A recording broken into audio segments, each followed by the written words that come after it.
Story को आगे continue करूंगी। थैंक यू और बने रहिए मेरे साथ। रुखसाना सना अधिराज सिंह राजपूत। ये जो दिखती है वैसी है नहीं। इसकी जिंदगी दो पहलुओं में बटी हुई है। एक तरफ अपने परिवार से बहुत प्यार करती है लेकिन जताती नहीं। इसकी क्या वजह है ये हम आगे पढ़ते हैं। रात का वक्त सना फुल स्पीड में अपनी कार चला रही थी। सड़क में इक्का दुक्का ही गाड़ियां चल रहे थे। शायद वह अपने गुस्से को या फिर अपने दुख को गाड़ी की स्पीड के जरिए कम करना चाहती थी कि अचानक उसका बैलेंस बिगड़ा। वह ब्रेक लगाना चाहती थी लेकिन लगा नहीं पाए और उसका गाड़ी जाकर एक पेड़ से टकरा गया जिससे उसका सर स्टीयरिंग पर लगा और उसके सर से खून निकलने लगा और वो वही बेहोश हो गई। कुछ समय बाद उसकी आंखें खुली। उसने अपने चारों तरफ अपनी नजरें दौड़ाई। देखा हर तरफ मशीन की आवाजें आ रही हैं और हर चीजें सफेद रंग की थी उसके सामने। मतलब कि वह हॉस्पिटल में थी लेकिन उसे पता नहीं था उसको हॉस्पिटल लेकर कौन आया है। वह बेड से उठने की कोशिश कर रही थी कि तभी एक नर्स आए और वह बोली, मैम आपको चोट लगी है, प्लीज आप थोड़ी देर रेस्ट कीजिए, उसके बाद में फिर आप अच्छा फील करेगी तो हम आपको डिस्चार्ज कर देंगे, आप घर चले जाइएगा। सना, नर्स मैं बिल्कुल ठीक हूँ, मुझे यहाँ कौन लेकर आया आप बता सकती हैं? नर्स कहती है, मैम आपको एक सर लेकर आए थे। सना कहती है, वह कहाँ है? नर्स कहती है, वो बाहर बैठे हुए आपके होश में आने का वेट कर रहे हैं। सना कहती है, आप उन्हें बुला देंगी? नर्स कहती है, जी मैं अभी बुला कर लाती हूँ और चली जाती है। तकरीबन 10 मिनट बाद एक डैशिंग सा दिखने वाला हैंडसम नौजवान उसके सामने आता है। उसकी उम्र लगभग 27 साल की थी। दिखने में गोरा रंग, हल्की नीली आंखें, जेल से सेट किए हुए बल, मस्कुलर बॉडी और उस पर व्हाइट एंड ब्लैक कलर का ट्रैक्सीडो सूट बहुत हैंडसम लग रहा था। सना तो एक पल के लिए उसे देखती रह गई। वह इंसान चलकर उसके बेड के करीब आया और बोला, एक्सक्यूज मी। सना कुछ नहीं बोली, बस उसे देखती रही। वह लड़का फिर बोला, हे आप कैसी हैं, आप कैसा महसूस कर रहे हैं, आप ठीक है ना? तब जाकर सना होश में आए और बोली, हाँ मैं बिल्कुल ठीक हूँ और थैंक यू मेरी हेल्प करने के लिए। तो लड़का कुछ नहीं बोला, सिर्फ मुस्कुरा दिया। सना एक पल के लिए उसके मुस्कुराहट में खोसी गई। फिर बाद में अपने मन में बोली, सना सना ये तुझे हो क्या रहा है? आज से पहले तुझे ऐसी फीलिंग्स कभी नहीं आई, तू क्यों इस शख्स को देखकर इतना खुश हो रही है? वह अपने दिल को काबू में रखते हुए खुद से फिर बोलती है, तुझे किसी से प्यार करने का कोई हक नहीं है, तू जानती है ना तू कौन है? अपने फीलिंग्स को अपने तक दबा के रख, किसी को तो नहीं बता सकती। फिर वह उस लड़के को देखकर कहती है, अच्छा ठीक है, मेरा तबीयत ठीक हो गया है, अब मैं चलती हूँ और एक बार फिर थैंक यू मेरी हेल्प करने के लिए। ये कहकर वह बेड से उठने की कोशिश करती है लेकिन उसके पैरों में चोट लगने के कारण वह लड़खड़ा जाती है और सामने खड़े शख्स के अपने आप को संभालने के चक्कर में जैकेट को पकड़ लेती है जिससे वह लड़का भी अपना बैलेंस नहीं बना पाता और लड़खड़ा जाता है और वह दोनों बेड पर गिर जाते हैं। और अचानक उन दोनों का लिप्स टच हो जाता है और दोनों शॉक्ड हो जाते हैं और कुछ पल के लिए एक दूसरे के आंखों में खो जाते हैं। फिर सना जल्दी से होश में आती है और उठने के लिए कहती है। वह लड़का उठने के चक्कर में एक बार और गिर जाता है और एक बार फिर उन दोनों के लिप्स एक दूसरे के साथ टच हो जाते हैं। फिर वह लड़का आराम से उठता है। सना भी बैठ जाती है और अपने लिप्स को टच करते हुए मन में बोलती है, इट्स माई फर्स्ट किस गॉड, वो भी एक अजनबी से, मुझे तो इसका नाम भी नहीं पता। और उस लड़के को देखने लगती है और फिर जल्दी से बेड से उठती है, अपने कपड़े ठीक करती है। वहां का माहौल काफी ऑकवर्ड हो गया था इसलिए जल्दी से सॉरी बोलकर चली जाती है। वह लड़का बस उसे देखता ही रह जाता है और मन में बोलता है, ये तो मेरा पहला किस था, वह भी इसके साथ। ये कहकर अपने लिप्स को टच करता है। सना के होठों की गर्माहट उसे अपने होठ पर अभी भी महसूस हो रही थी। अब मैं क्या करूं? उसके बाद में फिर उसके चेहरे पर एक शरारती मुस्कान लेकर आता है और बोलता है, देखती जाओ मिस सना, अब मैं क्या करता हूं? ये कहकर वह अपने कपड़े ठीक करता है और वह भी उसके पीछे पीछे चला जाता है।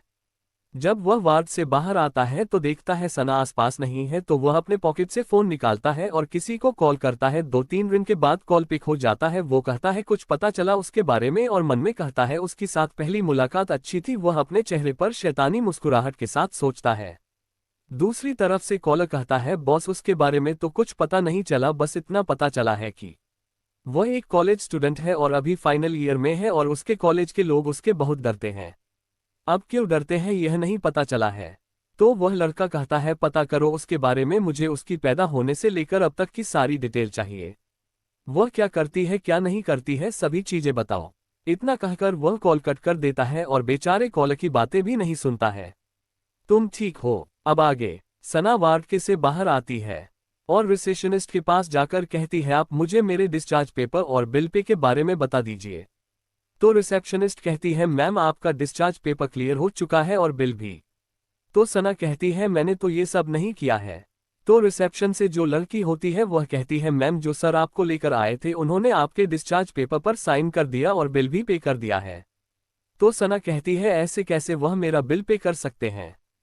तो रिसेप्शन की लड़की कहती है मैम हम लोग का बिल पे हो चुका है, बाकी आप और सर जाने। इतना कहकर वह चुप हो जाती है और सना कुछ नहीं कह पाती, चुपचाप पैर पटकते हुए चली जाती है और बाहर आकर कहती है हे भगवान कैसा अजीब इंसान है, मदद कर दिया चलता है बिल पे क्यों किया, मैं क्या इतनी गरीब कहती हूँ। ऐसे ही बड़बड़ते बड़बड़ते वह घर चले जाती हैं। कार का तो कल का कबाड़ा कर चुकी थी, इसलिए कैब बुक करके चली जाती है। इधर अयान हॉस्पिटल से बाहर आता है और कार में बैठकर वह भी अपने घर के लिए चला जाता है। तकरीबन आधे घंटे बाद सना अपने घर पहुंचती है। गेट पर गार्ड सना को देखकर गेट खोलता है तो सना घर अंदर चली जाती है। हॉल में सभी लोग बैठे हुए थे जब अधिराज सिंह राजपूत सना के पापा सना को देखते हैं तो कहते हैं बेटा आप तो रात को हमसे लड़ाई करके चले गए थे, कहाँ थे आप रात भर। तो सना कहती है पापा रात को गुस्से में चली तो गई थी, एक्सीडेंट हो गया मेरे कार का, अभी हॉस्पिटल से आ रही हूँ। तो सना की मम्मी अलका सिंह राजपूत कहती है आपको कोई चोट तो नहीं लगी बेटा, हमने आपसे कितनी बार कहा है लड़ाई झगड़ा मत किया कीजिए, ज्यादा स्पीड में गाड़ी मत चलाया कीजिए, लेकिन आप हमारी बात का मानती हैं, ज्यादा लग जाती तो आपको पता है ना हम आपसे कितना प्यार करते हैं, रोनी सी आवाज में कहते हैं। सना कहती है मम्मा मैं बिल्कुल ठीक हूँ, हल्का सा सिर पर और पैर पर चोट लगी थी तो बेहोश हो गई थी, एक इंसान ने मेरी हेल्प की बट मुझे उसका नाम वाम कुछ नहीं पता, मैंने उसको थैंक यू बोलकर आ गई। इतना कहकर वो चुप हो जाती है। तो सना के पापा कहते हैं चलो आपने उसको थैंक यू बोल दिया ना, कभी और मिलोगी तो घर पर खाने के लिए बुला लेना, ठीक है। इतना कहकर वो सोफे से उठते हैं और अपने कमरे में चले जाते हैं। सना की मम्मी कहती है बेटा चलो आज आराम कर लीजिए, कल से आपका कॉलेज स्टार्ट हो रहा है, फिर तो आपको कल से कॉलेज भी जाना है। इतना कहकर वह भी सना के पापा के पीछे पीछे कमरे में चले जाते हैं। सना उनको जाते हुए देखकर अपना सिर हिलाती है और वह भी अपने कमरे में चले जाते हैं।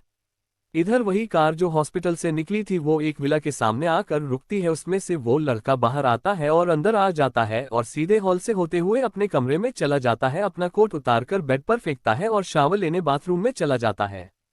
तकरीबन आधे घंटे बाद वह वापस कमरे में आता है, उसने खाली एक टॉवल पहन रखा था।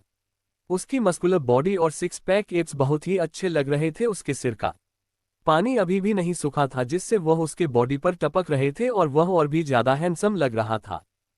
वह चलकर मिरर के पास जाता है और हेयर ड्रायर से अपने बाल सुखाने लगता है। जब उसके बाल सूख जाते हैं तो वह अपने रूम में बने कैबिनेट में जाकर अपने लिए एक लोअर और एक लूज टी शर्ट निकालता है और पहन लेता है। वह इस कैजुअल लुक में भी बहुत ज्यादा डैशिंग लग रहा था और अपने लैपटॉप को पकड़कर बालकनी में जाकर टेबल में बैठ जाता है और कुछ काम करने लगता है। तभी उसके रूम का डोर नॉक होता है तो उसका चेहरा साफ हो जाता है। मन में कहता है किसको अपनी मौत का डर नहीं है जो मेरे काम के बीच में मुझे डिस्टर्ब कर रहा है। रूड वॉइस में बोलता है कौन है अंदर आओ। तभी वहां तकरीबन 40 से 45 वर्ष का एक आदमी रघु काका आता है और कहता है बाबा खाना तैयार है, आप कहो। तो इतना ही बोल पाया था कि अयान कहता है अंकल आप खाना लगाओ मैं अभी आता हुए। उसके इतना कहने के बाद वह आदमी चला जाता है और खाना लगने लगता है। जी ये हमारे कहानी का मेन कैरेक्टर अयान सिंह राठौर है। 5 मिनट बाद अयान सीढ़ियों से उतरता हुआ डाइनिंग रूम में आता है और डाइनिंग टेबल के फर्स्ट चेयर में बैठ जाता है। वहां रघु काका के अलावा 2-3 सर्वेंट और थे जो बाहर के काम कर रहा था। रघु काका उसके बचपन से ही उसका ख्याल रखते आए थे, इसलिए उसे रघु काका के अलावा ज्यादा लोग पसंद नहीं थे और वह रघु काका से भी ज्यादा बात ही नहीं करता था, बहुत कम बातें किया करता था।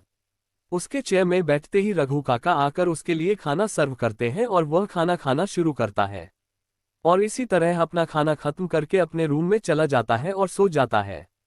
इधर सना मैडम रात के तकरीबन 9-100 बजे सोकर उठती है। वह भी फोन के रिंगटोन की वजह से वह अपनी धुंधली आंखों से अपने फोन पर नाम देखती है। उसकी बेस्ट फ्रेंड कनक का कॉल था। अरे मैडम कहाँ हो, कल से कॉलेज जाना है, तुम्हें पता है कि नहीं? जिंदा भी हो कि मर गई हो, वह फोन पर चिल्ला उठती है। सना अपने कान से मोबाइल को दूर करते हुए अरे क्या फटे हुए चोंगे की तरह बज रही है, मेरी भी तो बात सुन ले यार। तो कनक थोड़ा शांत होती है और कहती है चल बता, ठीक है मैं चुप हूँ, शांत हूँ, कहाँ थी और मेरा कॉल क्यों नहीं कर रही थी? तो सना कहती है मेरा कल एक्सीडेंट हो गया था, वह खाली इतना कहीं पाई थी कि कनक भड़कते हुए कहती है क्या तेरा एक्सीडेंट हो गया था? और तुम मुझे अब बता रही है तू कैसी है, कहाँ हुआ, कैसे हुआ, तुझे ज्यादा चोट तो नहीं लगी ना, और तेरा हाथ पैर तो ठीक है ना, वह बोली जा रही थी। तो सना झुंझलाकर कहती है मेरी पूरी बात है तो सुन ले। सना को भड़कते देखकर कनक कहती है अच्छा मेरी माँ, मैं शांत हो रही हूँ, बता कैसे हुआ ये सब। तो सना उसको बताती है कल पापा के साथ लड़ाई हो गया था। गुस्से में मैं कार को फुल स्पीड में चला रही थी और सामने के पेड़ से मेरी कार की टक्कर हो गई, पर मैं वहीं बेहोश हो गई थी। तो एक ही अजनबी इंसान ने मेरे को हॉस्पिटल में एडमिट किया था, आज सुबह ही वापस आए हैं। तो कनक कहती है चलो ठीक तो है ना तू। हाँ मैं बिल्कुल ठीक हूँ। उसके बाद में फिर और कुछ कुछ बातें करते हैं, उसके बाद में फिर कॉल कट कर देते हैं। तभी डोर नॉक होता है तो सना कहती है अंदर आ जाए। सना की माँ अपने हाथ में खाने की प्लेट लेकर सना के रूम में आती है और कहती है बेटा अब तुम कैसा फील कर रही हो। तो सना कहती है आई माई फीलिंग गुड मम्मा, और वॉशरूम में चली जाती है, हाथ मुंह धोकर फ्रेश होकर आती है और डिनर करके सो जाती है। उसकी मम्मा प्यार से उसके सिर पर हाथ फेरती और उसे ठीक से कंबल उड़ाकर वह भी चली जाती है। नेक्स्ट मॉर्निंग सना अपने रूम में अंगड़ाई लेते हुए उठती और अपने आप से ही गुड मॉर्निंग सना बेबी, चलो आज कॉलेज जाना है। घड़ी में समय देखती है 700 बज रहे होते हैं, कहती है वह 700 बज गए, मेरे पास खाली 1 घंटे हैं, और जल्दी वॉशरूम में भाग जाती है। 20 मिनट बाद को बाथरोब पहने बाथरूम से बाहर आती है, मिरर के सामने जाकर अपने बालों को से सूखती है और अपने रूम में बने कैबिनेट में जाकर अपने लिए ड्रेस निकालती है, एक black jeans, white crop top और उसके ऊपर में ब्लैक लेदर जैकेट।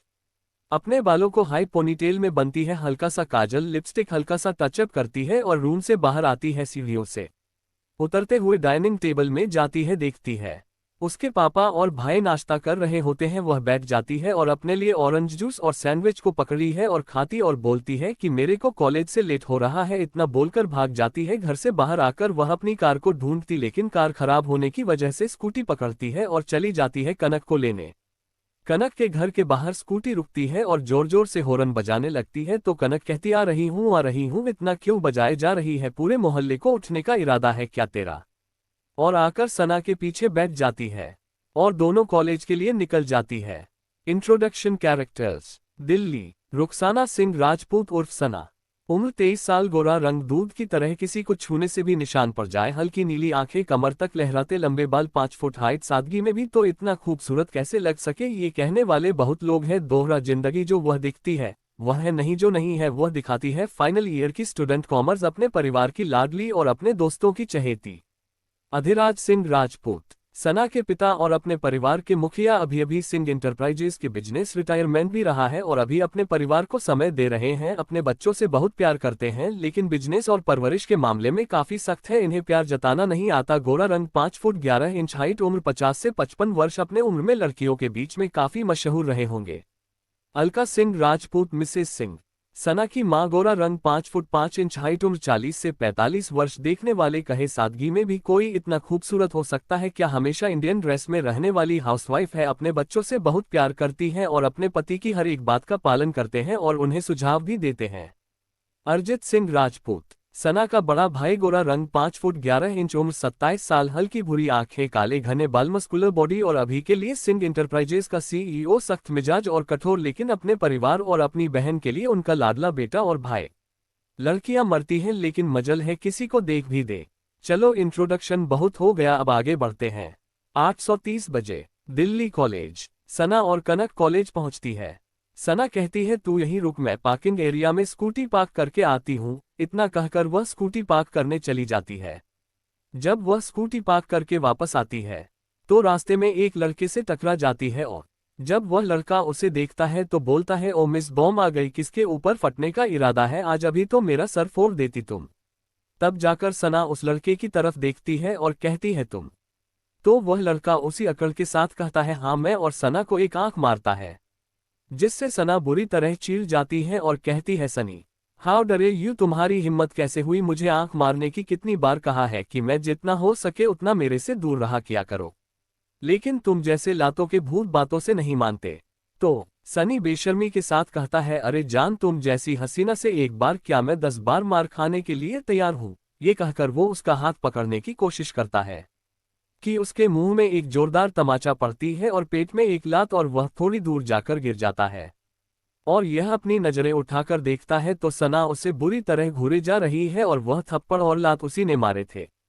तो सनी कहता है, यू बीच तेरी इतनी हिम्मत कि तू मुझे सनी राजावत को मारने की हिम्मत करे, कहकर उठता है और सना को मारने के लिए आगे बढ़ता है तो सना बड़ी बहादुरी के साथ उसे बहुत पिटती है और आखिरी में उसके मैन पार्ट को जोरदार लात मारती है, जिससे सनी दर्द में बिलबिला उठता है और कहता है, I am sorry, I am so sorry, मुझे माफ कर दो, मैं आज के बाद ऐसा कुछ नहीं करूंगा, मुझे जाने दो, कहकर दोनों हाथ जोड़ लेता है। उन दोनों की लड़ाई देखकर वहां पर काफी सारे स्टूडेंट जमा हो जाते हैं और शनि की हालत देखकर हंसने लगते हैं। सना कहती है, सुनो सनी, ये तुम्हारी आखिरी गलती समझकर माफ कर रही हूं, आज के बाद मेरे रास्ते में आने की हिम्मत भी मत करना वरना तुम्हारे लिए अच्छा नहीं होगा। इतना कहकर वो अपने बाल झटकते हुए चली जाती है। सनी सभी स्टूडेंट लोगों की हंसी को देखकर अपने आप से कहता है, ये तुमने ठीक नहीं किया। सना, देखती जाओ तुम्हारे साथ में क्या करता है, you can wait and watch. इतना कहकर वह अपना बैग उठाता है और लंगड़ाते हुए वापस घर की ओर चला जाता है और सभी स्टूडेंट को एक डरावनी नजर डालता है। तो सभी स्टूडेंट चुप हो जाते हैं और अपने अपने रास्ते चले जाते हैं। जब सना कनक के पास पहुंचती है तो कनक पूछती है, अरे मैडम, पार्किंग एरिया में स्कूटी पार्क करने गई थी या फिर दिल्ली से बाहर गई थी, और ध्यान से सना का चेहरा का रिएक्शन देखने लगती है।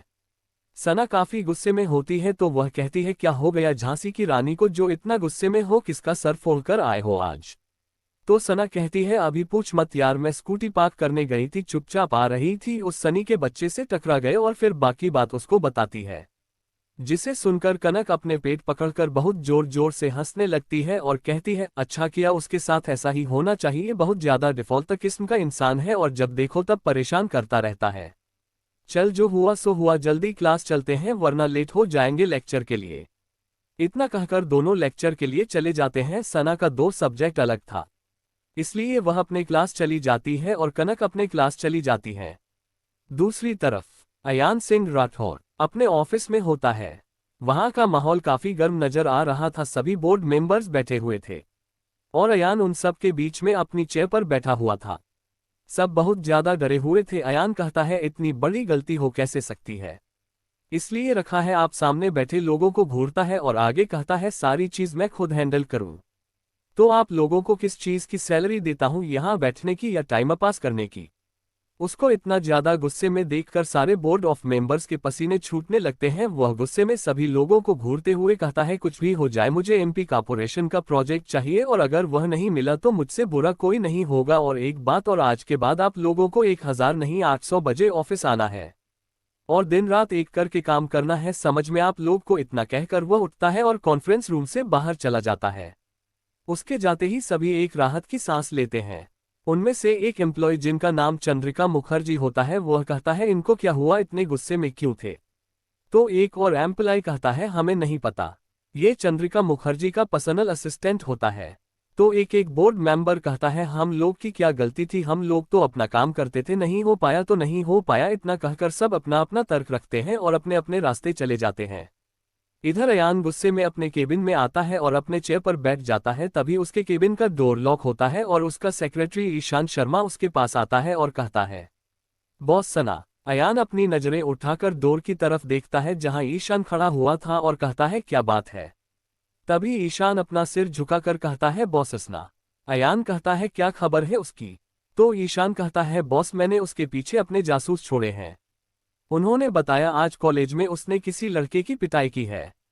ये सुनकर अयान उसे अवाक होकर देखने लगता है और कहता है, क्या सना ने किसी लड़के की पिटाई की, उसकी वजह पता चली?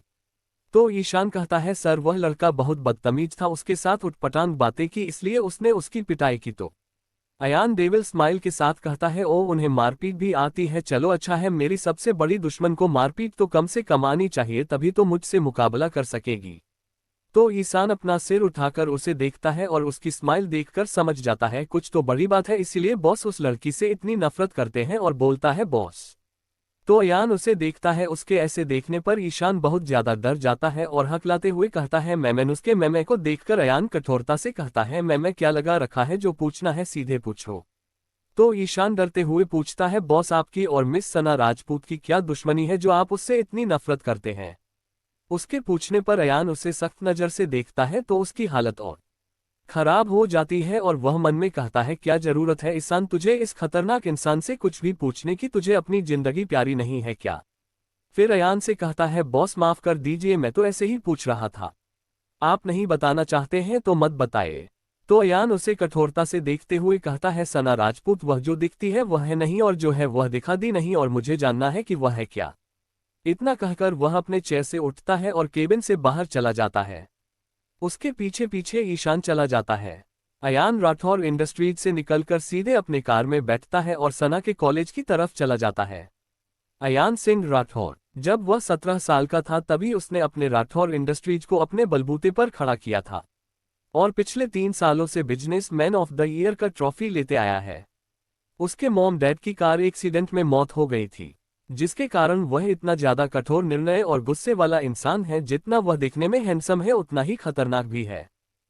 इधर सना अपने लेक्चर खत्म करके क्लास से बाहर आती है और कैंटीन की तरफ चली जाती है।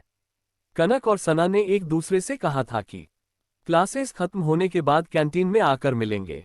जब वह कैंटीन पहुंचती है तो उसकी एक और क्लासमेट फ्रेंड सुहाना सिंघानिया उसे मिल जाती है। तो वह उसे जाकर हक करती है और कहती है कहाँ चली गई थी तू, मैं तुझे क्लास ने भी नहीं देखा। तो सुहाना कहती है तू ही पढ़ मैडम, मुझसे तो ना हो पाएगा, और अपने फेस से बाल को हटाते हैं और एक लंबी सांस लेती है, जैसे अभी फैक्ट्री से बहुत ज्यादा काम कर कर निकली हो। तो सना कहती है वह मैडम क्लास तो आना है नहीं, पढ़ाई तो करनी है नहीं, और ऐसे राहत की सांस लिया जा रहा है कि अभी फैक्ट्री से काम कर कर निकली हो। तो सुहाना कहती है वह बहन जी सुनो, मैं भले ही क्लास ना जाऊं लेकिन मैं अच्छे परसेंट ले आते हैं जिसके कारण मुझे क्लास लेने की जरूरत नहीं है। और सना अपना मुंह बनाते हैं और कहती है सही है, बॉयफ्रेंड से छुटकारा मिले तब ना हम दोस्तों को पर ध्यान देगी। तो सुहाना हंसते हुए कहती है अरे बहन ऐसी कोई बात नहीं है, मेरा ब्रेकअप हो गया है। तू सना कहती है क्या। तो सुहाना मुंह बनाकर कहते हैं तुझे क्या लगता है मैं सीरियसली रिलेशनशिप में थी, ऐसा कुछ नहीं था, मैं तो बस टाइम पास कर रही थी और वैसे भी एक नंबर का चिपकू किस्म का इंसान था यार, और तुझे पता है मैं खाली डेट करती हूँ न कि कुछ और। तभी उसका एक्स बॉयफ्रेंड सौरभ आ जाता है जिसे देखकर सुहाना मुंह बनाने लगती है।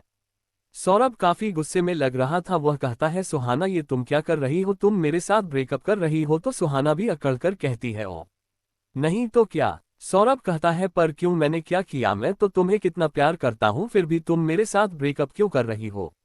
तो सुहाना कहते हैं तुम्हें पता है मैं एक लड़के के साथ ज्यादा दिन तक डेट नहीं करती और तुम कितनी चिपकू हो। मुझे पसंद नहीं है जो इंसान दिन भर मेरे आगे पीछे घूमता रहा है और तुम दिन भर मेरे पीछे कुत्ते की तरह दुम हिलाते फिरते रहते हो। तो सौरभ कहता है क्या तुमने मुझे कुत्ता कहा। सुहाना कहती है और नहीं तो क्या। तो सौरभ गुस्से में उसके ऊपर हाथ उठाने वाला होता है कि सना उसका हाथ पकड़ लेती है और कहती है ओ बाबू लड़कियों पर हाथ नहीं उठाया करते। सौरभ गुस्से में कहता है ए लड़की हाथ छोड़ मेरा, नहीं तो इसके बदले तेरी बत्ती सी तोड़ूंगा। सना उसी शांत लहजे में फिर कहती है मैंने कहा ना लड़कियों पर हाथ नहीं उठाया करते, और उसका हाथ झटक देती है जिसके कारण सौरभ थोड़ा दूर हो जाता है। सौरभ वापस गुस्से में आते हुए कहता है मैं कह रहा हूं ना ये मेरी और मेरी गर्लफ्रेंड के बीच की बात है, तुम भी बीच मत पड़ो। तो सना फिर शांत लहजे में कहती है वह कह रही है ना कि उसे तुम्हारे साथ रिलेशनशिप में नहीं रहना है, तो तुम क्यों नहीं मान रहे हो। सौरभ फिर कहता है मैंने कहा ना यह मेरी और मेरी गर्लफ्रेंड के बीच की बात है, तुम दूर रहो। इतना कहकर वह सुहाना की तरफ फिर बढ़ता है। इस बार सना को गुस्सा आ जाता है और वह गुस्से में अपने लिए मंगाई हुई कॉफी सौरभ के मुंह में उड़ेल लेता है। तो सौरभ पागलों की तरह हरकतें करने लगता है और कहता है तेरी इतनी हिम्मत, तूने मेरे ऊपर कॉफी फेंकी। इतना कहकर वह आगे बढ़ता ही है कि सना उसके पेट पर एक जोरदार गुस्सा मारती है और सुहाना से बोलती है खाली देखती रहेगी या फिर कुछ हेल्प नहीं करेगी। तो सुहाना कहती है हाँ हाँ आ रही हूँ। इतना कहकर वह आगे आती है और सौरभ के ऊपर अपने सैंडल के हिल से जोरदार वार करती है, जिससे सौरभ बिलबिला उठता है और कहता है तुमने मुझे डम किया और ऊपर से मेरे ऊपर ही हाथ उठा रही हो। तो सुहाना हंसते हुए कहती है अरे घोचू तेरे ऊपर हाथ नहीं लात उठा रही हूँ। इतना कहकर और मारती है। सौरभ उन दोनों को उंगली दिखाते हुए कहता है बहुत पछताओगे तुम दोनों। इतना कहकर उन लोगों को धमकी देते चला जाता है। सना और सुहाना हंसती रहती हैं और कहती है हाँ हाँ देख लेंगे, तेरे जैसे बहुत आते हैं रोज हम लोगों से पीटने। इतना कहकर फिर हंसने लगती हैं। उन लोगों को पता नहीं होता कि दूर ब्लैक कलर की मर्सिडीज में एक शख्स सना को बुरी तरह से अपनी आंखों में नफरत लिए घूरे जा रहा है, पर इन सब से अनजान सना हंसे जा रहे थे। अयान उसे देखते हुए कहता है बहुत कम दिन रह गए हैं तुम्हारे हंसी के मिस सना अधिराज सिंह राजपूत। पैसेंजर सीट पर बैठा हुआ ईशान कहता है बॉस आगे क्या करना है।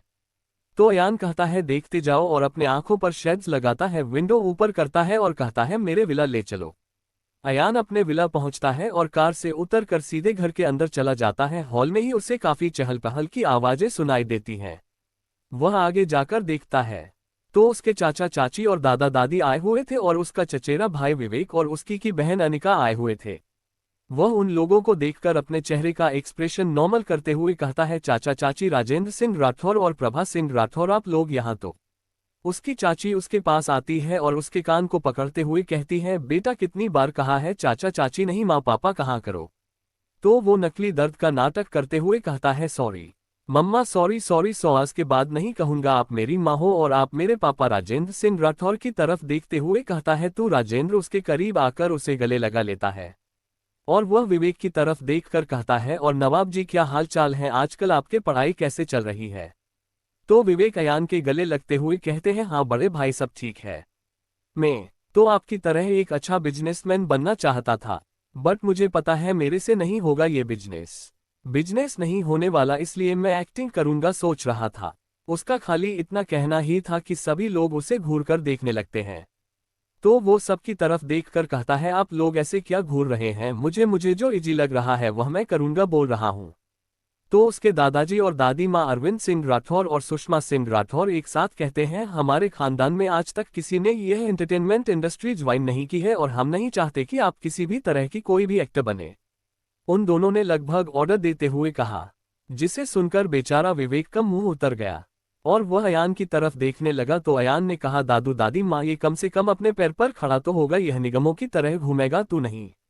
इतना कहकर विवेक के कंधे पर थप थप आता है और हंस देता है। विवेक चिढ़ करके आता है भाई आप मुझे निकम्मा कैसे कर सकते हैं, पता है कॉलेज की सभी लड़कियां मरती हैं मुझ पर। तो उसकी बहन अनिका कहती है हाँ भाई हाँ पता है। तो विवेक उसकी तरफ देखकर कहता है क्या पता है। तो अनिका भी उसको चिढ़ाते हुए कहती है कि आप उनके पीछे पीछे घूमते हो या वह आपके पीछे पीछे घूमती है। तो विवेक कहता है मैं किसी के पीछे नहीं घूमता समझी और यहाँ पर आकर मेरी चुगली कर रही है, रुक तुझे अभी बताता हूँ। इतना कहकर वो उसके पीछे दौड़ता है और अनिका अयान की तरफ भागती और बोलती है भाई भाई प्लीज आप मुझे इससे चमगादड़ बचाइए। जब विवेक अनिका के मुंह से चमगादड़ सुनती है तब और चीड़ जाता है और कहता है चूहिया तेरी हिम्मत कैसे हुई मुझे चमगादड़ के हैं कि। इतना कहकर को दौड़ता है और उसके बाल पकड़ लेता है। भाई देखो आप ठीक नहीं कर रहे हो ना, आप मेरे से खाली 10 मिनट के बड़े हो, इसका मतलब यह नहीं है कि आप मुझे पिटोगे। तो विवेक कहते हैं हाँ 10 मिनट की छोटी तो है ना, मैं बड़ा हूँ समझ गई। विवेक और अनिका दोनों ट्विंस ब्रदर एंड सिस्टर थे इसलिए वो दोनों लगभग एक जैसे दिखते थे। इतना कहकर वो उसके बाल और जोर से खींच नहीं लगता है तो वह चिल्लाती है चमगादड़ के बच्चे छोड़ मेरा बाल, और उसके हाथ को काट लेती है। तो विवेक जोर से चिल्ला कर कहता है मार डाला रे काट डाला रे, और उसके बाल छोड़ देता है और अपने हाथ को देखता है। लाल हो गया था उसका हाथ और उसने छोटे छोटे दांत के निशान बने थे। फिर वह अनिका को देखते हुए कहता है चूहिया कहीं की काट डाली मुझे। तो अनिका उसे जीभ दिखाकर चिढ़ाने लगती है और आगे कहती है आपने मेरे बाल पकड़े थे इसलिए काटी में, वरना मैं नहीं काट दिया। आपके गंदे हाथ पता नहीं कितने इन्फेक्शन फैला रखे हैं। तो विवेक गुस्से में कहता है तेरे कहने का मतलब क्या है, मैं गंदगी में रहता हूँ। पानी का भी दांत दिखाते हुए कहती है और नहीं तो क्या गंदगी में ही तो रहते हो। उन दोनों की इस लंबी लड़ाई को पूरे परिवार के लोग देख रहे थे। फिर अयान इरिटेट होकर कहता है बस भी करो, तुम दोनों 21 साल के हो गए हो और इतना लड़ रहे हो, दोनों के दोनों बच्चे नहीं हुआ, कॉलेज जा रहे हो, थोड़ा समझदार बनो।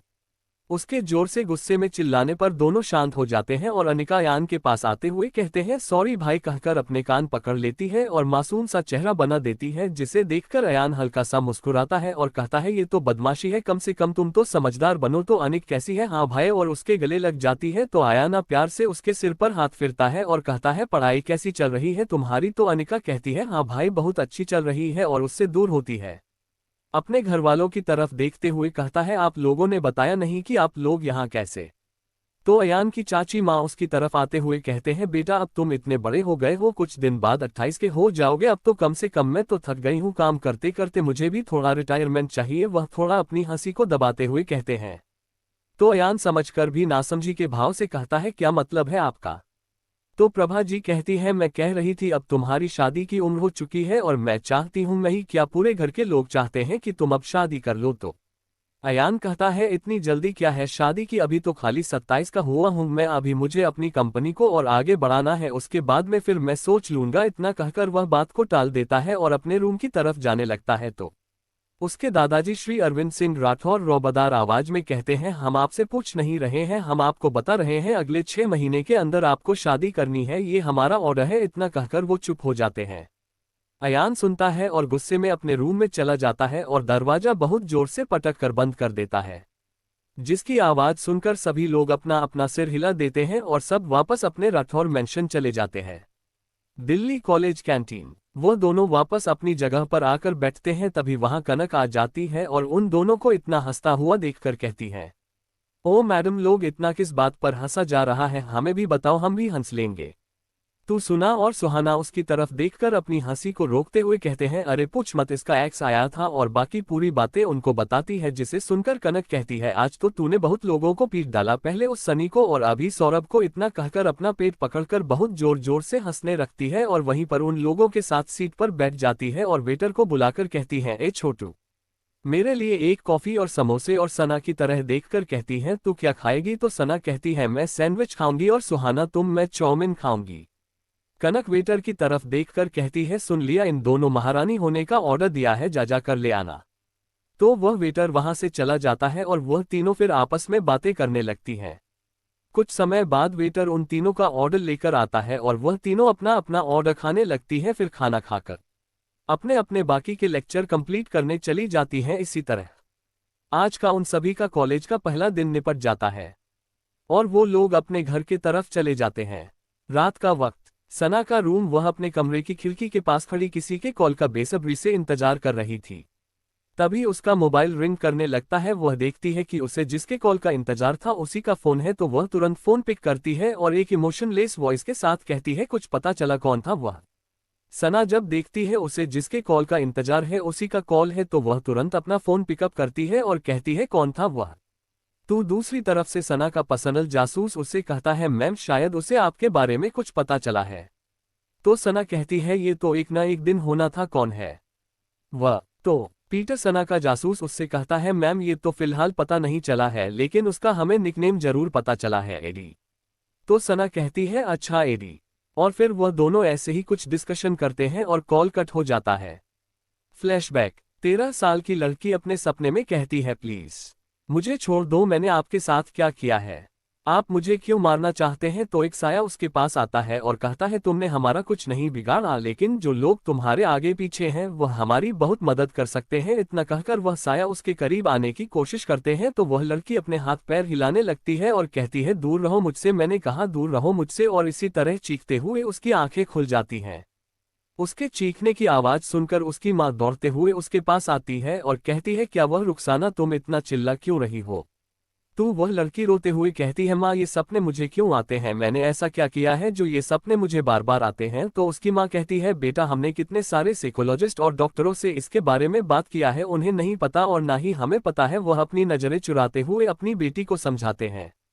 तो रुखसाना कहती है, माँ, मैंने किसी का कुछ नहीं बिगड़ा है, फिर भी यह सपने मुझे बचपन से आते जा रहे हैं और यह हमेशा पूर्णिमा मावस्या की रात के दिन ही क्यों होता है? कौन है वह इंसान जो बार बार मेरे सामने आता है और मुझे ऐसे ही कहते हुए मेरे करीब आने की कोशिश करता है?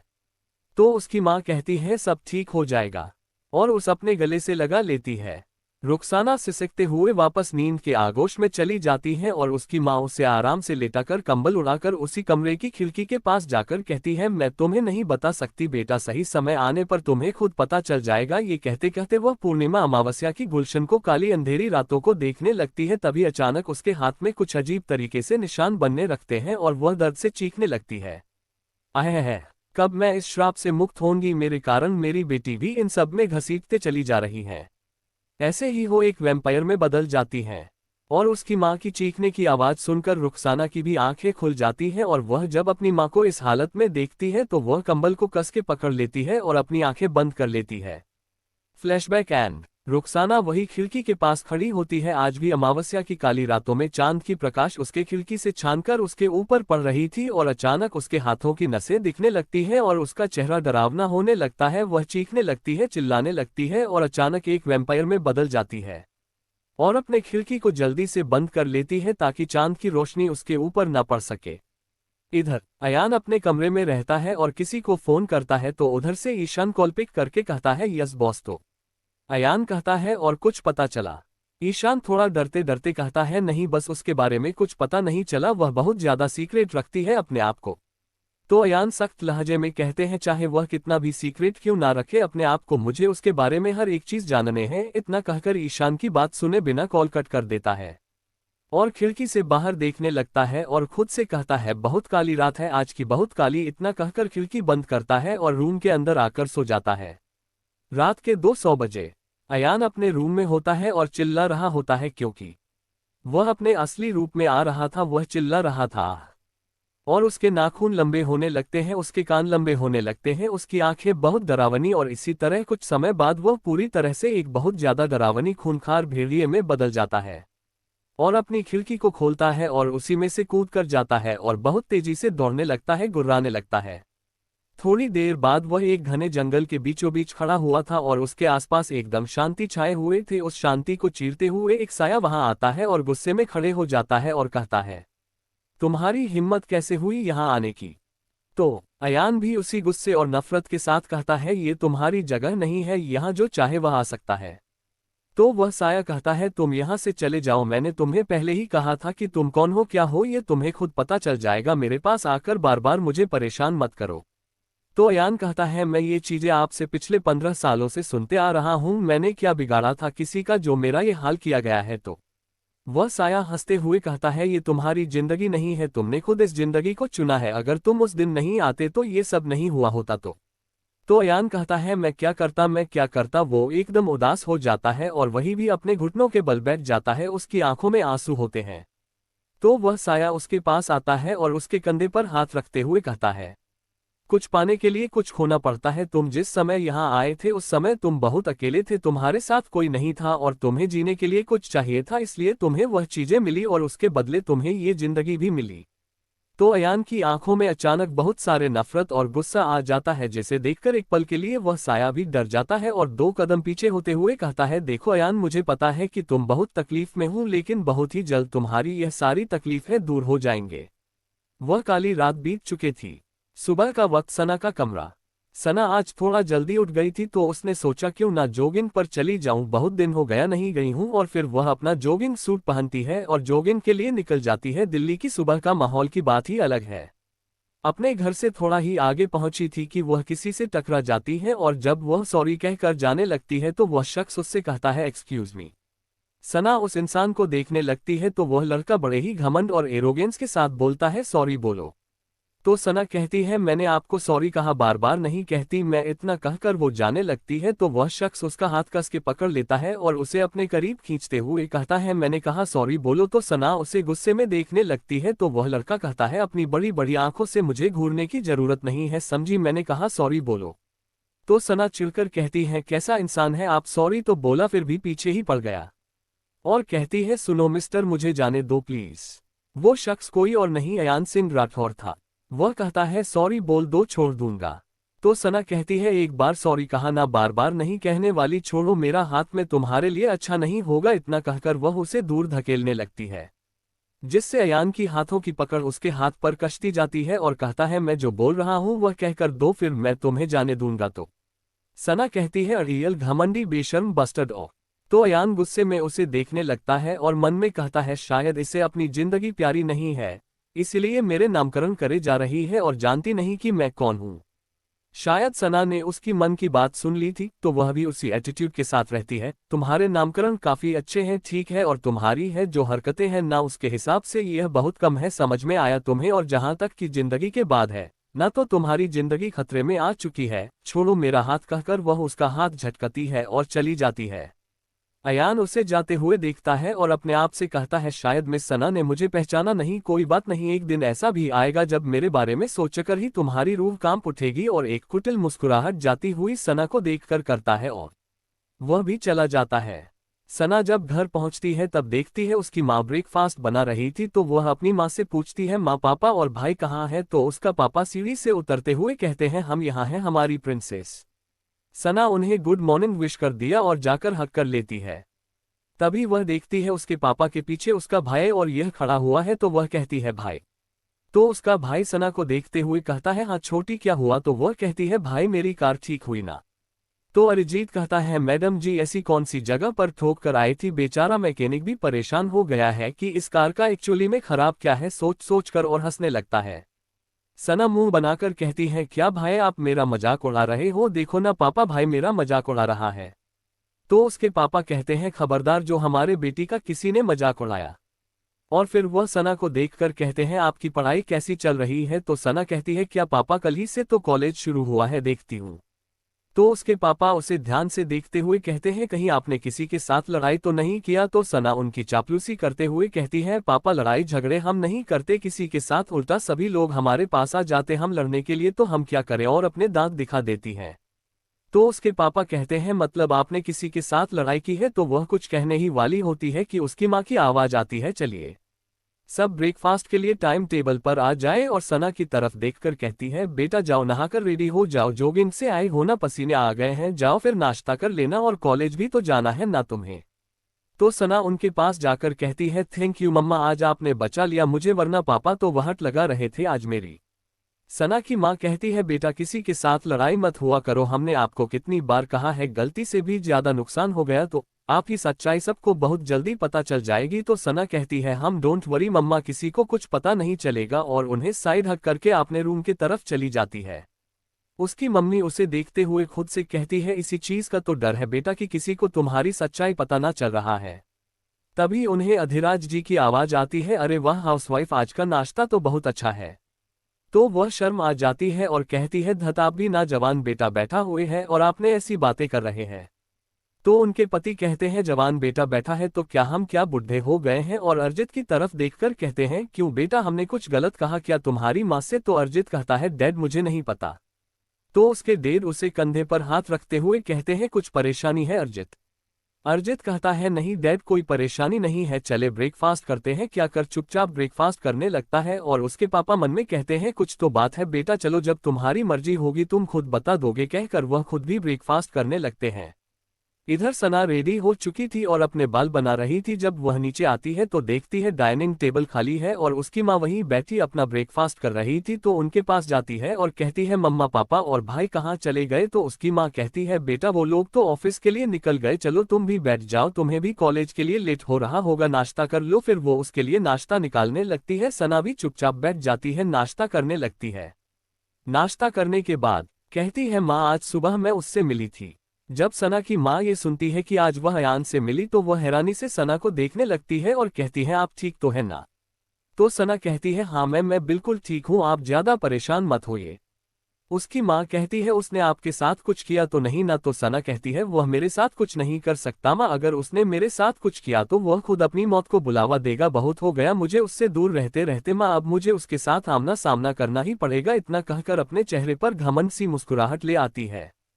उसकी माँ उसकी मुस्कुराहट को देखकर कहती है बेटा आपको पता है वह आपसे कितनी नफरत करता है जबकि आपकी कोई गलती ही नहीं है। तो वह कहती है रहने दीजिए माँ, जब उसे असली वजह पता चलेगी तो खुद आएगा मेरे पास रोते हुए, देखती हूँ तब कितनी नफरत करता है मुझसे। उसकी माँ कहती है जितना हो सके उतना आप उससे दूर रहिए। सना कहती है दूर ही तो थी माँ, दूर ही तो थी उससे, अब उसके सामने जाने का वक्त आ गया है। उसे लगता है कि मैं उसे नहीं पहचानती, लेकिन उसे नहीं पता उसकी पल पल की खबर मेरे पास है। उसने मेरे पीछे अपने जासूस छोड़ रखे हैं, उसे लगता है कि उसके जासूस उसे खबर दे रहे हैं। नहीं माँ मैं उन्हें अपने बारे में पता लगने दे रही हूँ, इसलिए उन्हें पता चल रहा है, वरना उसे तो मेरा असली नाम तक नहीं पता था। तो उसकी माँ कहती है चलो जो हुआ सो हुआ, तुम उससे दूर रहना। तो सना उन्हें देखने लगती है और हमें अपना सिर हिला देती है और उठकर कॉलेज के लिए निकल जाती है। जब वो रास्ते में होती है तो अचानक उसकी स्कूटी एक ब्लैक कलर की मर्सिडीज से टकरा जाती है और उसमें से ड्राइवर निकल कर आता है और कहता है अंधी हो देखकर नहीं चला सकती, तुम लड़कियां साइकिल चलाना तो जानती नहीं हो और आ जाती हो स्कूटी चलाने। जिससे सना को गुस्सा आ जाता है और वह कहता है अंधे होगे तुम, तुम्हारा पूरा खानदान खुद तो देखकर चलाते नहीं हो और मुझे कह रहे हो, और तुम्हारी हिम्मत कैसे हुई, लड़कियों को कमजोर समझने की उम्र हो गई है तुम्हारी, इसलिए कुछ ज्यादा नहीं कह रही हूँ। ये नहीं बताती कि लड़कियां क्या होती है। वो गाड़ी अयान की थी, अयान उसी गाड़ी के अंदर बैठा हुआ था। जब उसे लगा कि उसकी गाड़ी की एक्सीडेंट हो गया तो उसने अपने लैपटॉप से अपनी नजरें हटाई और देखा कि एक लड़की की स्कूटी के साथ उसकी मर्सिडीज की लड़ाई हो गई है। उसने जब खिड़की के अंदर से उस लड़की को देखा तो बस उसे देखता ही रह गया, फिर धीरे से बोला सना। फिर उसे देखने लगा। सना को लगा कि किसी ने उसे आवाज दिया है तो इधर उधर देखने लगी। तो अयान का ड्राइवर बोला, इधर उधर क्या देख रही हो, चलो नुकसान के पैसे निकालो। तो सना चिढ़कर कहती है, अरे बुड्ढे, खुद तो मेरी स्कूटी की हालत खराब कर दी और मेरे से नुकसान के पैसे मांग रहा है, नहीं देती तो जाओ, जो करना है कर लो। अयान कब से उसे देख रहा था, अब उसे इरिटेशन होने लगी थी। वह गाड़ी से बाहर निकलता है और अपने ड्राइवर से कहता है, फालतू लोगों के लिए मेरे पास टाइम नहीं है, जल्दी चलो, मेरी मीटिंग के लिए लेट हो रहा है, इसके मुंह पर पैसे मारो। जब सना ये सुनती है कि उस इंसान ने उसे फालतू कहा है और उसके मुंह पर पैसे मारने के लिए कहा तो वह आग बबूला हो जाती है और कहती है, हेलो मिस्टर, तुम्हारी हिम्मत कैसे हो मुझे फालतू कहने की, तुम फालतू, तुम्हारे काम फालतू, मुझे बिना मतलब का फालतू कहने की तुम्हारी हिम्मत कैसे हुई, अभी के अभी मैं तुम्हारा पूरा शक्ल खराब कर सकती हूँ, समझे। ये कहकर वह अपनी उंगली अयान के तरफ पॉइंट करने लगती है। जब वो ड्राइवर ये देखता है कि यह लड़की उसके बॉस को उंगली दिखा रही है और गालियां दे रही है तो वह मन में कहता है, लगता है इस लड़की को अपनी मौत की बहुत जल्दबाजी हो गई है, इसीलिए बॉस से पंगे ले रही है और अपने बॉस की तरफ देखने लगता है। अयान का चेहरा उसकी बातें और गालियां सुन के काला होता जा रहा था और एक टाइम तो ऐसा आया जैसे वह फटने को तैयार ही था कि अचानक सना पत्थर उठाती है और मर्सिडीज के मिरर पर दे मारती है। अब तो अयान का सब्र का बांध टूट चुका था। वह जाता है और सना के हाथ की कलाई को कस के पकड़ लेता है और अपने हर बात को चलाते हुए कहता है, तुम्हारी हिम्मत कैसे हुई। वह इतना ही कह पाया था कि सना उसके पैर पर अपने पैर दे मारती है, जिससे अयान को कोई फर्क नहीं पड़ता और वह बस सना को घूरे जा रहा था और उसकी हाथ की पकड़ सना की कलाई पर मजबूत होती जा रही है, जिससे सना को दर्द का एहसास होने लगता है और वह ही अयान की आंखों में घूरने लगती है। अयान उसकी हल्की नीली आंखों में बस खोता चला जा रहा था, जिससे उसकी हाथ की पकड़ हल्की ढीली हो जाती है तो सना उसके दूसरे घुटने में एक जोरदार लात मारती है और वहां से अपनी स्कूटी को जैसे तैसे स्टॉप करती है और 9-2-11 हो जाती है।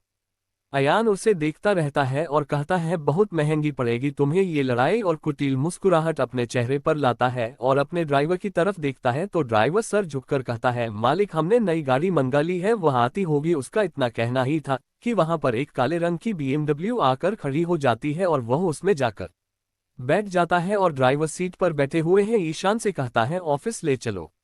इधर सना भागते हुए कॉलेज पहुंचती है और कनक और सुहाना से टकरा जाती है। उसे इतनी ज्यादा भागते हुए देखकर वह दोनों उससे अजीब नजरों से देखने लगती हैं और कहते हैं, आज मिस बॉम्ब को क्या हो गए हैं जो इतना तेज भाग रही हो, ओलंपिक जीतने का इरादा है क्या।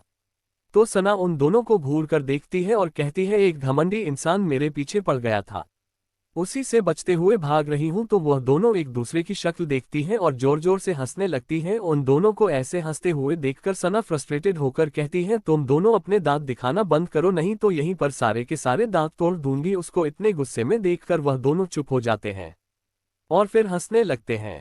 सना इरिटेट होकर कहती है, तुम दोनों कभी नहीं सुधर सकते, बात मत करना मुझसे, इतना कहकर वह पैर पटकते हुए जाने लगती है। तो सुहाना और कनक उसे मनाने की कोशिश करते हैं, जिससे वह जल्दी उन दोनों की बात मान जाती है और अपने अपने क्लासेस में चली जाती हैं। शाम के 5:30 बजे उन लोगों का क्लास खत्म होता है और वह लोग अपने अपने घर की तरफ चले जाते हैं। जब सना रास्ते में होती है तब उसे ऐसा लगता है जैसे कोई उसका पीछा कर रहा हो। वह पीछे की तरफ देखती है, तब वहां कोई नहीं होता। फिर वह अपनी स्कूटी रफ्तार थोड़ी तेज कर देती है कि अचानक उसके सामने एक BMW आकर रुकती है और उसमें से एक शख्स बाहर आता है, जिसे देखकर सना कहती है, तुम। वह शख्स कहता है, सना सिंह राजपूत यही नाम है ना तुम्हारा, कहकर आगे बढ़ने लगा। सना अपनी स्कूटी को स्टैंड पर लगाती है और उसकी तरफ उंगली पॉइंट करते हुए आगे बढ़ती है और कहती है, तुम्हारी हिम्मत। वो इतना ही कह पाई थी कि सामने वाला शख्स उसका हाथ पकड़ता है और उसे अपने करीब खींचता है। सना अचानक हुए इस माहौल को समझ नहीं पाती और वह आगे बढ़ जाती है। वह शख्स पीछे से उसके सिर को पकड़ता है और उसकी कमर पर अपने हाथ की पकड़ मजबूत करता है, उसे अपने आप से सटा देता है जैसे वह अपने आप में ही सना को मिलाना चाहता हो। सना के कुछ समझने से पहले ही उस इंसान ने अपने होंठ उसके होठों पर रख देता है और उससे फोर्सफुली किस करने लगता है। सना अचानक हुए इस इंसिडेंट से अपनी आंखें बड़ी कर लेती है और उसके कंधे पर मारने लगती है, लेकिन उस शख्स के ऊपर कोई भी असर नहीं हो रहा था। 10 मिनट की डीपली किस के बाद वह शख्स सना को अपने आप से दूर करता है, लेकिन उसकी कमर से अपनी हाथ नहीं हटता और कहता है, मुझे बेशर्म घटिया बदमाश कहा था ना, ये होती है उन सब का मतलब, समझी। आज के बाद मुझसे पंगा लेने की कोशिश भी मत करना। इतना कहकर वह आप वापस उसके करीब आने की कोशिश करता है। सना उसके पास आने से डरती नहीं है, उसकी आंख में आंख डालकर एक कुटिल मुस्कान के साथ कहती है, क्यों इतने सालों में कोई और नहीं मिली क्या जो वापस मेरे पीछे ही आ गए? वह शख्स नासमझी के भाव से कहता है, तुम्हारे कहने का मतलब क्या है? चलो ठीक है, तुम नहीं समझ रहे हो तो मैं ही बताती हूँ। इतना कहकर वह बताना शुरू करती है, तुम्हें क्या लगता है मैंने तुम्हें नहीं पहचाना? तुम कौन हो, क्या हो? मेरी एक्सीडेंट में मेरी जान बचाना नहीं पहचाना सा लग रहा है क्या तुम्हें? उसके मुंह से यह सारी बातें सुनकर वह शख्स उसे देखने लगता है। यह कोई और नहीं अयान सिंह राठौर था।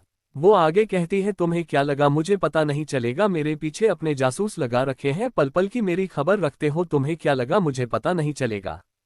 तो अयान भी उसके सामने उतना ही घमंड से मुस्कुराते हुए कहता है, वह तो तुम्हें सब पता है। अयान आगे कहता है, तुम्हें पता है एक समय था जब हम काफी करीब हुआ करते थे, लेकिन तुमने मुझे धोखा दिया और मेरे अपनों को मुझसे छीन लिया।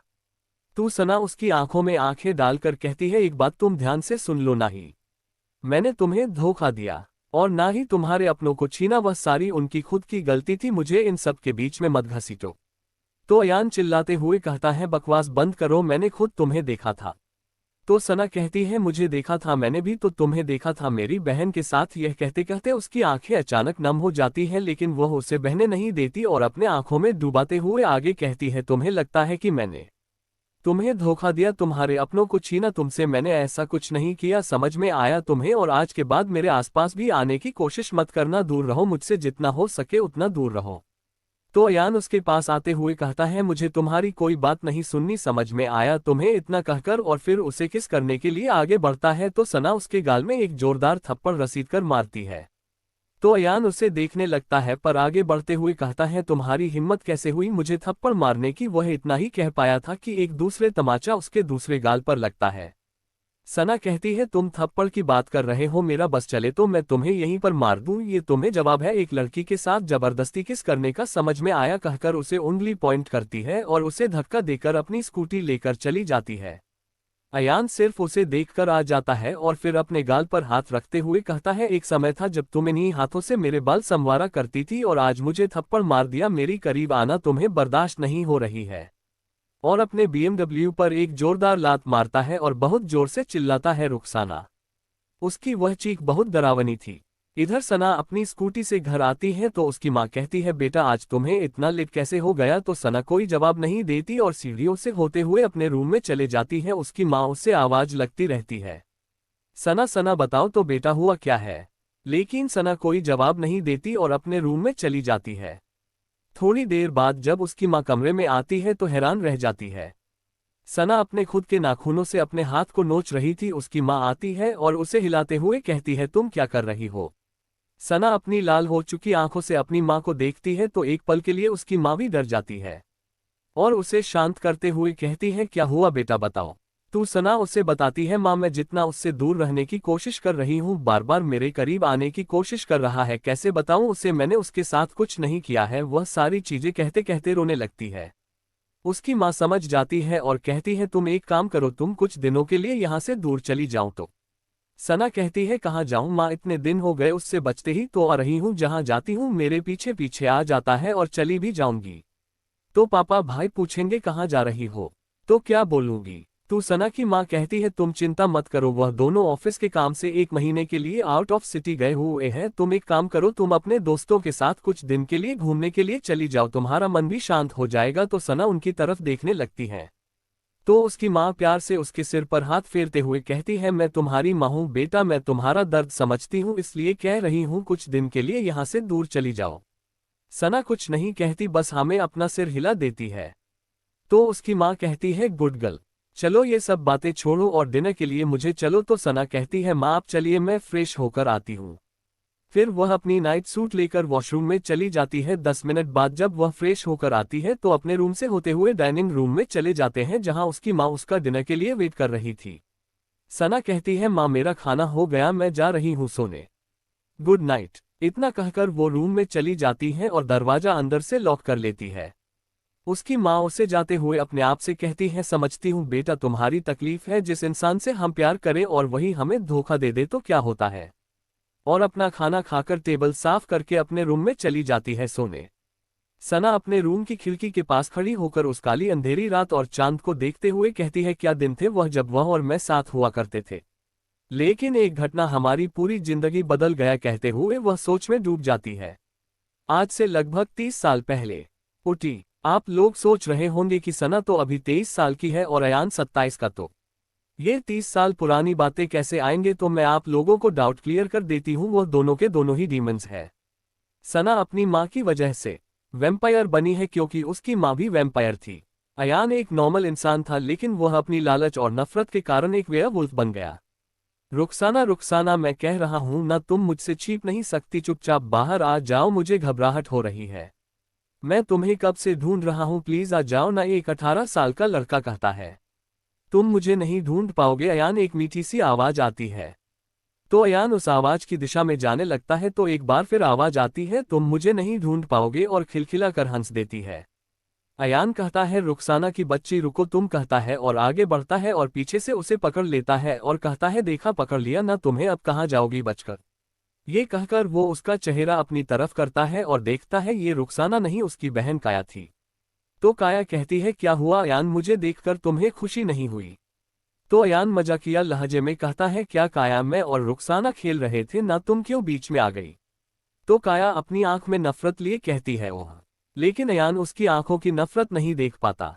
तभी पीछे से रुखसाना बाहर आती है और अयान और काया को साथ में देखकर कहती है, अयान तुम मुझे ढूंढ नहीं पाए, और फिर काया को देखकर कहती है, कायू तुम यहाँ क्या कर रही थी।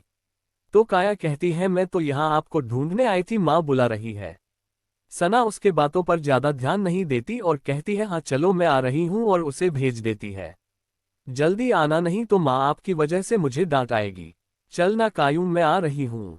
काया अयान को देखते देखते चली जाती है। सना अयान से कहती है, देखा काया आई थी, सुना ना तुमने, माँ मुझे बुला रही है तो मुझे जाना होगा, हम कल मिलते हैं, ठीक है, कहकर उसे बाय कहती है और जाने लगती है। तो अयान उसका हाथ पकड़कर अपनी तरफ खींचता है और कहता है, सना की बच्ची, मुझे ऐसी छोड़कर चली जाओगी तुम्हारी तो, और उसके बाल खींचने लगता है। सना कहती है, अयान बच्चों की तरह हरकतें मत करो, 18 साल के हो गए हो अब तुम जैसे, खुद 25 साल की दादी माँ हो। अयान मुंह बनाकर बोलता है, तू सुना, उसके बाल खींचते हुए कहती है, तुमसे छोटी हूं लेकिन तुम्हारे से ज्यादा दिमाग है मेरा, और उसे जीभ दिखाकर चिढ़ाती और भाग जाती है। अयान कहता है, कब तक भागोगी मुझसे, और एक प्यारी सी मुस्कान अपने चेहरे पर लाता है और अपने घर की ओर चला जाता है। अयान और सना का घर आमने सामने था। जब सना घर पहुंचती है तो उसकी माँ कहती है, बेटा आप कहाँ थी। तो सना कहती है, माँ मैं अयान के साथ खेल रही थी। तभी वहां काया आ जाती है। काया अयान को बचपन से ही पसंद करती थी लेकिन अयान सना से प्यार करता था, जिससे काया सना से नफरत करती थी लेकिन दिखाती नहीं थी। वह दोनों ट्विन सिस्टर थी। सना उससे 5 मिनट बड़ी थी जबकि सना काया से ज्यादा खूबसूरत थी, इसलिए भी काया उससे जलती थी। सना की माँ कहती है, आज क्या है तुम्हें पता है ना। तो सना कहती है, हाँ माँ मुझे पता है, आज पूर्ण अमावस्या है। तो क्या हुआ। वह इतना ही कह पाई थी कि उसकी माँ कहती है, तुम्हें पता है आज के दिन हम वैम्पायर को घर के अंदर रहना चाहिए ना कि बाहर, तुम अपने दोस्त को नुकसान पहुंचाना चाहती हो क्या। तो सना कहती है, नहीं माँ मैं उससे भला क्यों नुकसान पहुंचाना चाहूंगी, वह तो मेरा कितना अच्छा दोस्त है। सना, काया अपने कमरे में जाओ। काया सना से, दीदी क्या आज फिर हम दोनों घर से बाहर नहीं निकल पाएंगे, इतनी मासूमियत से पूछती है कि उसके मन में क्या चल रहा है। ये सना समझ नहीं पाती। तुम्हें पता है पिछले 15 सालों से पूर्णिमा अमावस्या के दिन हम लोग घर में ही रहते हैं जिससे हम दूसरों को नुकसान ना पहुंचा सके। काया फिर कहती है, ठीक है चलो डिनर करते हैं, मुझे बहुत भूख लग रही है। इतना कहकर वह अपने रूम से नीचे जाने लगती है।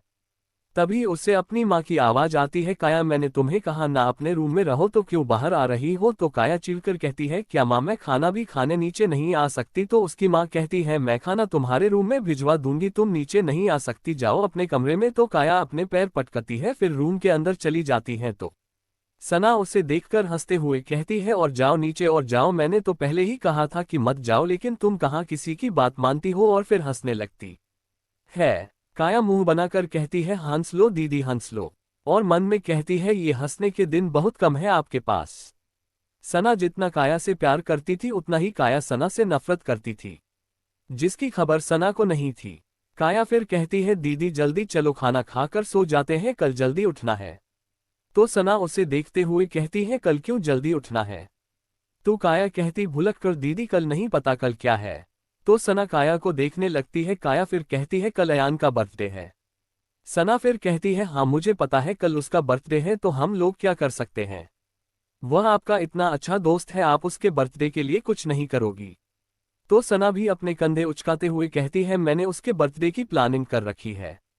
तो काया उसे देखते हुए कहती है क्या प्लानिंग किया है आपने। तो सना उसे सब कुछ बता देती है जिसे सुनकर काया एक्साइटेड हो जाती है और मन में कहती है कल मैं अयान को अपना बना कर रहूंगी और कहती है चलो ठीक है अच्छा है प्लान और हम लोग कल सीधा वहीं मिलेंगे जहां आपने कहा है। गुड नाइट इतना कहकर वह सोने चली जाती है और सना काया के दिमाग में चल रहे ख्यालों से बेखबर वह भी सोने चली जाती है। Destiny the farm stay hotel. Sana ने इस होटल में अयान का बर्थडे सरप्राइज प्लान किया था जिसे उसने काया को बता दिया था। काया ने उस होटल में जाकर अपने लिए एक रूम पहले ही बुक कर दिया था और वहां एक कैमरा वास के अंदर छुपा कर रखा था। सुबह का वक्त सना का कमरा। सना 700 बजे सोकर उठती है और देखती है काया पहले से ही उठ चुकी है। वह उसे देखकर कहती है कायू आज इतना जल्दी क्यों उठ गई। तो काया कहती है दी भले आप अयान के बर्थडे के लिए एक्साइटेड ना हो लेकिन मैं बहुत एक्साइटेड हूँ। उसका चेहरा एलईडी बल्ब की तरह चमक रहा था जिसे देखकर एक पल के लिए सना भी सोच में पड़ जाती है अयान फ्रेंड तो मेरा है तो ये क्यों इतना खुश हो रही है। फिर अपने ख्यालों को झटकती है, उठकर वॉशरूम में फ्रेश होने चली जाती है। जब वह बाथरूम से नहाकर आती है तो वह अपने वार्डरोब के पास जाकर कपड़े निकालने लगती है और एक सिंपल से व्हाइट कलर की वन पीस ड्रेस निकालकर पहन लेती है और अपने बाल खुले छोड़ देती है। वह बहुत प्यारी लग रही थी और फिर ब्रेकफास्ट के लिए डाइनिंग एरिया में चली जाती है। जब काया उसे देखती है तो मन में कहती है ये चाहे जैसी भी तैयार हो जाए मेरे से खूबसूरत ही दिखती है और उसे घृणा से देखने लगती है। सना आकर अपनी चेयर पर बैठ जाती है और माँ से कहती है माँ मुझे बहुत भूख लगी है, प्लीज जल्दी ब्रेकफास्ट दो। वह कह रही थी कि अयान की आवाज आती है आंटी इसे जल्दी दो वरना ये भूख कर सारा का सारा खाना अकेली ही खा जाएगी। अयान की आवाज सुनकर सना उसकी तरफ देखती है। क्या बात है आज मिस्टर अयान सुबह सुबह हमारे घर कैसे। तो अयान सना की माँ को पीछे से हक करते हुए कहता है मैं तुम बंदरियाओं से थोड़ी ना मिलने आया हूँ, मैं तो अपनी क्यूट सी आंटी से मिलने आया हूँ और वैसे भी बहुत दिन हो गए इनके हाथों का कुछ खाए हुए। कहते हुए वहीं पर टेबल पर बैठ जाता है। सना और काया एक साथ अयान के बच्चे हम तुम्हें बंदरिया दिखती है कहकर दोनों उसे मारने के लिए अपनी जगह से उठती है कि अयान कहता है आंटी देखो कैसे मारने के लिए आ रही है। तो सना की माँ कहती है खबरदार जो इस बच्चे को मारा। तो सना कहती है माँ अब हमारी माँ हो कि इस अयान के और अयान को घूरने लगती है जिसे देखकर अयान उसे जीभ निकालकर चिढ़ाता है और एक आंख मारता है जिसे देखकर वह बुरी तरह चिढ़ जाती है। काया सब सना के पीछे से देख रही थी और अंदर ही अंदर जल रही थी। सना की माँ कहती है अब बच्चों की जरा लड़ना बंद करो और चुपचाप नाश्ता करो और बेटा अयान तुम भी बैठो और नाश्ता करो। तो सभी बैठकर आराम से नाश्ता करते हैं। उसके बाद अयान सना की माँ से कहता है आंटी आज मैं रात को सना और काया को अपने साथ ले जा सकता हूँ। तो उसकी माँ उसे देखते हुए कहती है कुछ काम है बेटा। तो अयान कहता है हाँ जी आज कुछ काम था इसलिए बोल रहा था, मम्मी पापा भी साथ में होंगे आप चिंता मत कीजिए। तो सना की माँ कहती है ठीक है इन दोनों का ख्याल रखना और थोड़ा जल्दी घर आने की कोशिश करना कहकर उन लोगों को परमिशन दे देती है। सना और काया अयान को देखने लगती है। उन लोगों को पता था कि अयान ने ऐसा क्यों कर रहा है लेकिन फिर भी अनजान बनते हुए अयान से पूछते हैं तुमने माँ से हम लोगों को रात में बाहर जाने के लिए परमिशन क्यों मांगी। तो अयान चिढ़ते हुए कहता है तुम लोगों को नहीं पता आज क्या है। तो वह दोनों नासमझी के भाव से कहती है क्या है हमें तो नहीं पता और फिर दबी हंसी के साथ एक दूसरे को देखने लगती हैं। अयान और चिढ़ जाता है और कहता है तुम लोगों को नहीं पता आज क्या है। वह दोनों फिर नामे अपनी गर्दन हिला देती हैं। तो अयान कहता है ठीक है मत जानो कहकर पैर पटकते हुए चला जाता है। उसके जाने के बाद दोनों जोर जोर से हंसने लगते हैं और कहती हैं तुम्हारे लिए सरप्राइज है ऐसे कैसे वेस्ट कर दें। रात 800 बजे। अयान अभी भी सना और काया से नाराज था तभी उसके रूम का डोर नॉक होता है। तो वह झुंझलाहट में खुद से कहता है अभी कौन आ गया और समय देखकर कहता है इतनी रात को और दरवाजा खुलता है सामने सना होती है। तो वह उसे देखकर गुस्से में कहता है अभी क्या करने आए हो यहाँ पर। सना कहती है बताने का मेरे पास टाइम नहीं है, जल्दी तैयार हो हम बाहर तुम्हारा वेट कर रहे हैं कहकर उसकी बात सुने बगैर ही चली जाती है। अयान खुद से खुद को तो पता है नहीं आज क्या है, मेरा बर्थडे भी भूल गई वह दोनों और मुझे बोलकर चली गई, हम तुम्हारा बहुत वेट कर रहे हैं जल्दी आओ नकल करते हुए कहता है।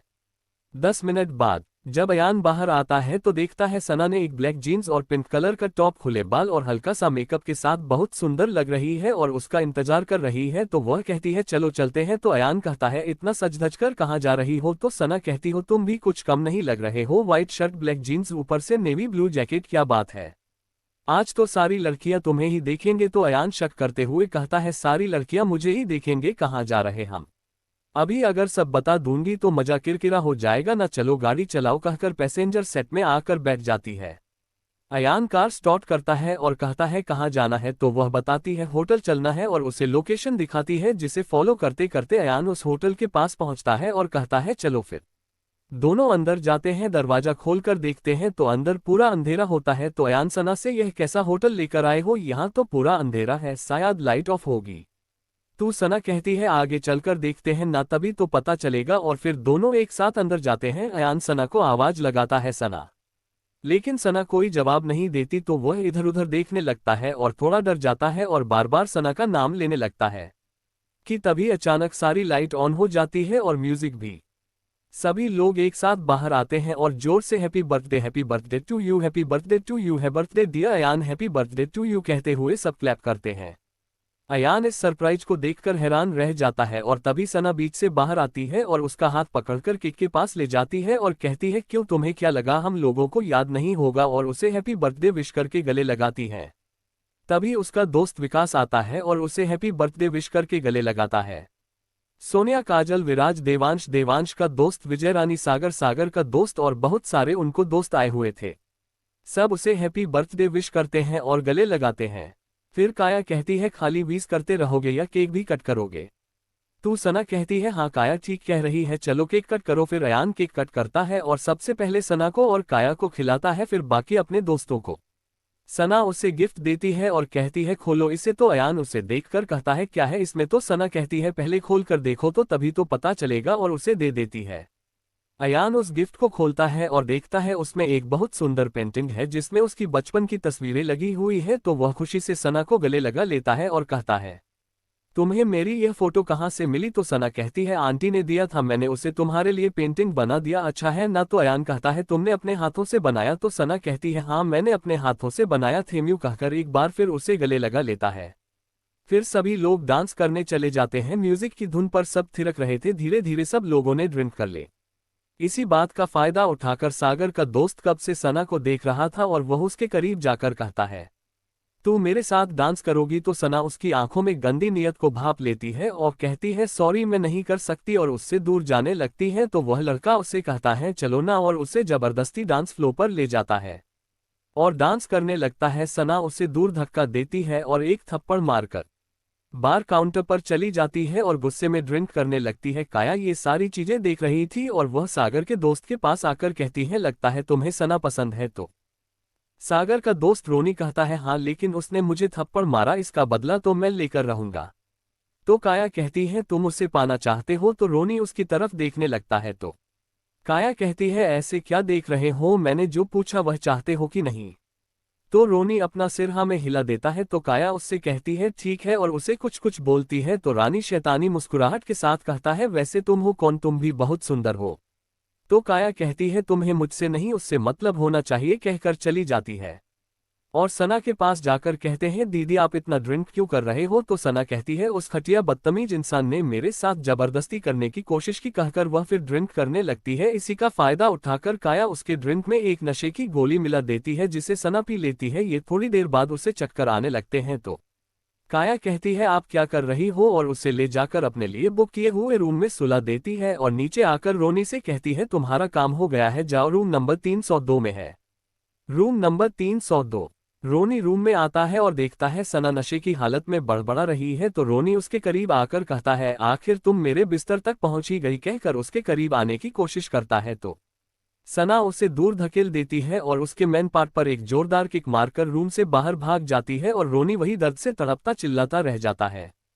सना रूम से बाहर आकर रूम नंबर 301 में चली जाती है, जहां काया अयान को नशे की हालत में लेकर आती है और उसे किस करने की कोशिश करती रहती है, जिसे देखकर सना बहुत जोर से चिल्लाती है काया। तो काया अयान से दूर हो जाती है और कहती है दीदी दीदी। इससे आगे वह और कुछ कह पाती, एक जोरदार थप्पड़ उस पूरे रूम में गूंज उठती है जो सना ने काया को मारी थी। अब तक सना का पूरा नशा उतर चुका था। अयान की तरफ देखकर कहती है मैंने तुम्हें इतना प्यार किया और तुमने मुझसे धोखा किया। अयान इतने नशे में होता है कि कुछ नहीं कह पाता। सना कहती है मुझे धोखा देने की सजा देखते जाना तुम, कहकर उसे धमकी देकर चली जाती है।